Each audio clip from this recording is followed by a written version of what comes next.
Hello friends, welcome back to my YouTube channel. ഇന്ന് ഞാൻ കുറേ നാളായിട്ട് ചെയ്യണം എന്ന് വിചാരിച്ചൊരു വീഡിയോ ആണ് ചെയ്യുന്നത്. പക്ഷെ പല സിറ്റുവേഷനും കൊണ്ട് എനിക്കത് ചെയ്യാൻ പറ്റിയില്ല. ഇന്ന് എല്ലാ സിറ്റുവേഷനും ഒത്തു വന്നപ്പം ഇങ്ങനൊരു വീഡിയോ ചെയ്യാമെന്ന് വിചാരിക്കുന്നു. ഞാൻ ചെയ്യുന്ന വീഡിയോസൊക്കെ എല്ലാവർക്കും ഹെൽപ്ഫുൾ ആണെന്ന് തോന്നുന്ന വീഡിയോസ് മാത്രമേ ഞാൻ ചെയ്യാറുള്ളൂ. മാക്സിമം എല്ലാ വീഡിയോസും എൻ്റെ 10 മിനിറ്റിലൊക്കെ നിൽക്കുന്നതാണ്. അധികം വലിച്ചു നീട്ടാതെ വീഡിയോയിലേക്ക് കടക്കാം.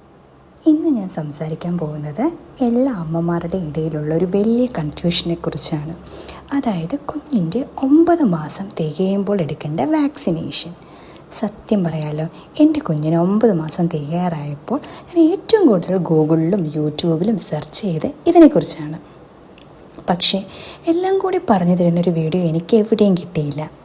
എനിക്കുണ്ടായ ആ ഒരു ബുദ്ധിമുട്ട് നിങ്ങൾക്കുണ്ടാവരുത് എന്ന് കരുതിയാണ് ഞാൻ ഈ വീഡിയോ ചെയ്യുന്നത്. നമ്മുടെ വാക്സിനേഷൻ കാർഡ് എടുത്ത് നോക്കിയാൽ അവിടെ നമുക്ക് MR1 എന്നോ MMR എന്നോ ഒക്കെ എഴുതിയിട്ടുണ്ടാവും. എന്താണ് ഇവ തമ്മിലുള്ള വ്യത്യാസം? സിമ്പിളായിട്ട് ഞാൻ പറഞ്ഞു തരാം. ഡെലിവറി പ്രൈവറ്റ് ഹോസ്പിറ്റലായിരുന്നു എങ്കിൽ നമുക്ക് അവിടെ നിന്ന് ഒരു വാക്സിനേഷൻ കാർഡ് കിട്ടുന്നതായിരിക്കും. അതുപോലെ തന്നെ നമ്മൾ ഹെൽത്ത് സെൻറ്റർ രജിസ്റ്റർ ചെയ്യുകയാണെങ്കിൽ നമുക്ക് ഗവൺമെൻറ്റിൽ നിന്നും ഒരു വാക്സിനേഷൻ കാർഡ് കിട്ടുന്നുണ്ടാവും. ഈ 2 വാക്സിനേഷൻ കാർഡൂടെ നമ്മളെടുത്ത് നോക്കിക്കഴിഞ്ഞ് കഴിഞ്ഞാൽ നമുക്ക് ഒത്തിരി വ്യത്യാസങ്ങൾ കാണാൻ പറ്റുന്നുണ്ട്. അപ്പോൾ നിങ്ങളത് കണ്ടിട്ട് ടെൻഷൻ ആവുമൊന്നും വേണ്ട. അയ്യോ, ഈ വാക്സിന് ഗവൺമെൻറ് കിട്ടുന്നില്ലല്ലോ, അല്ലെങ്കിൽ ആ വാക്സിന് പ്രൈവറ്റിൽ കിട്ടത്തുള്ളല്ലോ, അപ്പോൾ നമ്മൾ ഇത്രയും പൈസ കൊടുത്തെടുക്കണ്ടേ എന്നുള്ള കൺഫ്യൂഷൻസ് ഒന്നും വേണ്ട. ഗവൺമെൻറ് തരുന്നത് അത്യാവശ്യമുള്ള വാക്സിനേഷൻസാണ്. അത് നിങ്ങൾ നിർബന്ധമായിട്ടും എടുത്തിട്ടുണ്ടാവണം. പ്രൈവറ്റിൽ അഡീഷണൽ വാക്സിൻസാണ് പ്രൊവൈഡ് ചെയ്യുന്നത്. അത് നമുക്ക് എടുത്തില്ലെങ്കിലും പ്രശ്നമില്ല. പക്ഷേ ഒരു വാക്സിൻ മാത്രം നമുക്ക് എന്തായാലും എടുത്തേ പറ്റത്തുള്ളൂ. അതാണ് MMR. അതിനെക്കുറിച്ചാണ് ഞാൻ ഈ വീഡിയോ ചെയ്യുന്നത്. ഗവൺമെൻറ് ആശുപത്രിയിൽ പോയാൽ അവിടെ നമുക്ക് ലഭിക്കുന്നത് MR വാക്സിനാണ്. അതായത് മീസിൽസും, അതായത് 5-ാം പനി, റുബെല്ലയും തടയാനുള്ള മരുന്ന്. ഇത് തികച്ചും സൗജന്യമാണ്. ഇനി നിങ്ങൾക്ക് പ്രൈവറ്റ് ഹോസ്പിറ്റലാണ് പോകുന്നതെങ്കിൽ അവിടെ MMR വാക്സിനായിരിക്കും നൽകുക. ഇതിൽ മീസിൽസിനും റുബെല്ലയ്ക്കും പുറമെ മംസ്, അതായത് മുണ്ടിനീര് അല്ലെങ്കിൽ അണ്ണാക്കിപ്പനി കൂടി തടയാനുള്ള മരുന്നടങ്ങിയിട്ടുണ്ട്. ഇതാണ് ഇവ തമ്മിലുള്ള മെയിൻ വ്യത്യാസം. അടുത്ത ചോദ്യം, ഇത് എപ്പോഴാണ് എടുക്കേണ്ടത് എന്നാണ്. 9 മാസം തുടങ്ങുമ്പോഴാണോ അതോ കഴിഞ്ഞിട്ടാണോ അതോ ഇനി ഇതിനിടയ്ക്കാണോ? ഇതൊട്ടും സംശയം വേണ്ട. കുഞ്ഞ് ജനിച്ച കറക്റ്റ് 9 മാസം പൂർത്തിയായി 10-ാം മാസം തുടങ്ങുമ്പോഴാണ് ഇത് നൽകേണ്ടത്. അതായത് ഏകദേശം 270 ദിവസങ്ങൾ കഴിയണം. എന്തുകൊണ്ടാണ് ഈ 9 മാസം വരെ കാത്തിരിക്കുന്നത് എന്ന് അറിയാമോ? നമ്മുടെ ശരീരത്തിലുള്ള പ്രതിരോധ കോശങ്ങൾ 9 മാസം വരെ കുഞ്ഞിൻ്റെ ഉള്ളിലുണ്ടാവും. അത് കഴിഞ്ഞ് മാത്രമേ വാക്സിൻ കൃത്യമായിട്ട് പ്രവർത്തിക്കത്തുള്ളൂ. ഇനി എവിടെ നിന്ന് എടുക്കണം? ഗവൺമെൻറ്റിൽ പോകണോ പ്രൈവറ്റിൽ പോകണോ? പ്രൈവറ്റിലാണെങ്കിൽ കുറേ ക്യാഷ് പോകണം, ഗവൺമെൻറ് ആണെങ്കിൽ ഫ്രീ ആണ്. പക്ഷേ ഗവൺമെൻറ്റിൽ ഇത് സേഫാണ്. ഇങ്ങനത്തെ കുറേ കൺഫ്യൂഷൻസും ഡൗട്ട് നിങ്ങളുടെ ഉള്ളിലുണ്ട്. അതാണ് ഞാനിവിടെ ഡിസ്കസ് ചെയ്യുന്നത്. ഇത് നിങ്ങളുടെ പേഴ്സണൽ ചോയ്സാണ് കേട്ടോ. ഗവൺമെൻറ്റിൽ പോകണോ പ്രൈവറ്റിൽ പോകണോ എന്നുള്ളതൊക്കെ. ഏറ്റവും ക്വാളിറ്റിയുള്ള മരുന്നുകൾ തന്നെയാണ് ഗവൺമെൻറ്റിൽ തരുന്നത്, യാതൊരു സംശയവും. കൂടാതെ അവർ വാക്സിനൊപ്പം വിറ്റാമിൻ A തുള്ളിമരുന്ന് കൂടി നൽകുന്നുണ്ട്. അത് കുഞ്ഞിൻ്റെ കാഴ്ചശക്തിക്ക് വളരെ പ്രധാനമാണ്. ഇനി നിങ്ങൾക്ക് മുണ്ടിനീരിനൊക്കെ കൂടി സംരക്ഷണം വേണമെന്നുണ്ടെങ്കിൽ പ്രൈവറ്റിൽ പോയി MMR എടുക്കണം. രണ്ടായാലും കുഞ്ഞിന് നല്ലതാണ്. MMR പ്രത്യേകിച്ച് ആൺകുട്ടികൾക്ക് എടുത്തേ പറ്റത്തുള്ളൂ. അത് നീർവീക്കമൊക്കെ തടയാൻ വേണ്ടിയിട്ട് ഹെൽപ്പ് ചെയ്യുന്നൊരു കാര്യമാണ്. അതുകൊണ്ട് MMR നിങ്ങൾ വേണ്ടാന്ന് വെക്കരുത്. ക്യാഷ് മുടക്കിയാണെങ്കിൽ നിങ്ങൾ എടുത്തിരിക്കണം. ഒരു പ്രധാന കാര്യം കൂടി ശ്രദ്ധിക്കണം. 6-ാം ആഴ്ചയിലോ 10-ാം ആഴ്ചയിലോ എടുക്കുന്ന വാക്സിൻ പോലെ അല്ല ഇത്.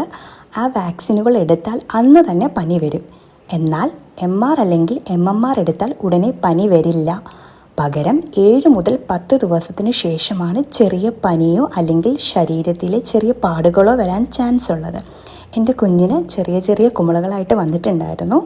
അതുകൊണ്ട് നിങ്ങളൊന്നും കണ്ടു പേടിക്കരുത്. ഞാൻ നന്നായിട്ട് പേടിച്ചൊരു വ്യക്തിയാണ്.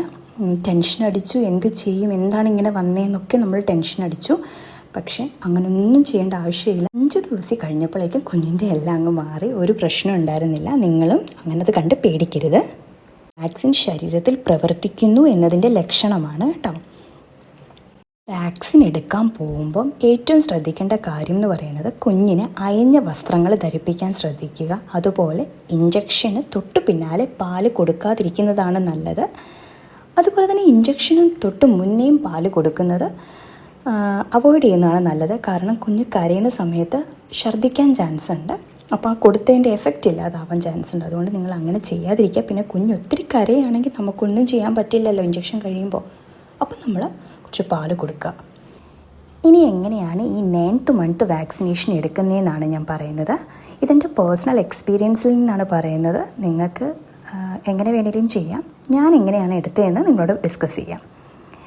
ഞാൻ പ്രൈവറ്റിൽ പോയിട്ട് എടുക്കാൻ വേണ്ടിയിട്ടിരിക്കുകയായിരുന്നു. പ്രൈവറ്റിൽ പോയി MMR എടുക്കാൻ വേണ്ടിയിട്ട് ഇരുന്നൊരു വ്യക്തിയാണ് ഞാൻ.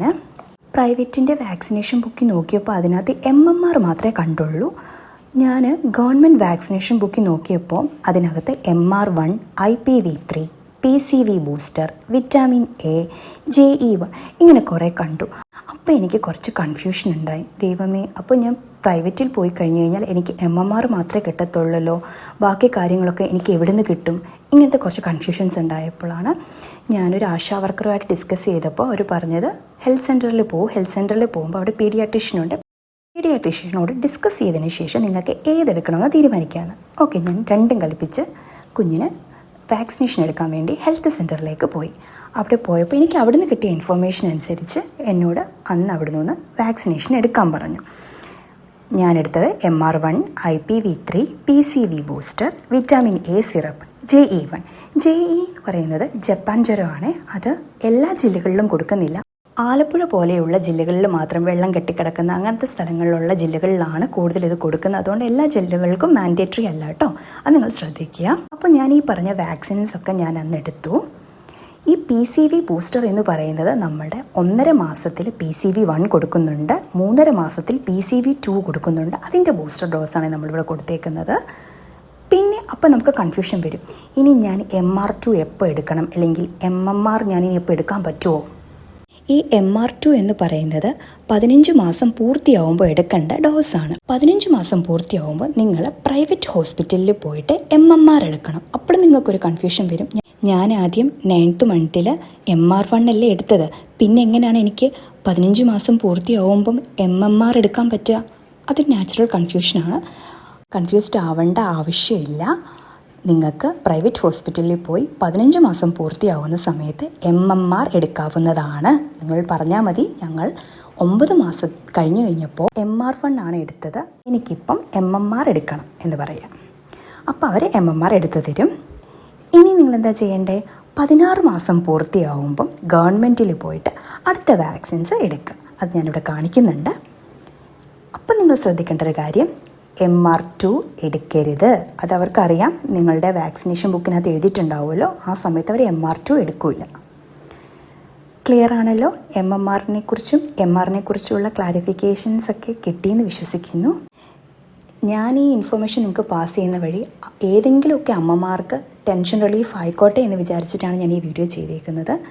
വാക്സിനേഷൻ ഒരു കാരണവശാലും അമ്മമാർ മറന്നു പോകരുത്, കൊടുക്കാതിരിക്കുകയും ചെയ്യരുത്. അമ്മമാരോട് എനിക്ക് പറയാനുള്ളത് ഒന്നേ ഉള്ളൂ, വാക്സിൻ എടുക്കുമ്പോൾ കുഞ്ഞ് കരയുന്നത് കണ്ട് നമ്മളുടെ മനസ്സ് വിഷമിക്കും. പക്ഷേ അവരുടെ ആരോഗ്യകരമായ ഒരു ഭാവിക്ക് ഇത് വളരെ അത്യാവശ്യമാണ്. ഇതുപോലെ ഇനിയും ഒരുപാട് കാര്യങ്ങൾ നമുക്ക് സംസാരിക്കാനുണ്ട്. ഈ വീഡിയോ നിങ്ങൾക്ക് ഉപകാരപ്പെട്ടുവെങ്കിൽ നിങ്ങളുടെ ഫ്രണ്ട്സിനും പുതിയ അമ്മമാർക്കും ഒക്കെ ഇത് അയച്ചു കൊടുക്കുക. പിന്നെ എൻ്റെ ചാനൽ സബ്സ്ക്രൈബ് ചെയ്യാൻ മറക്കല്ലേ. ഇനി എന്തെങ്കിലും സംശയം ഉണ്ടെങ്കിൽ താഴെ കമൻറ്റ് ചെയ്യൂ, ഞാൻ മറുപടി ചെയ്യുന്നതായിരിക്കും. അപ്പോൾ അടുത്ത വീഡിയോയിൽ നമുക്ക് കാണാം. അതുവരെ ബൈ.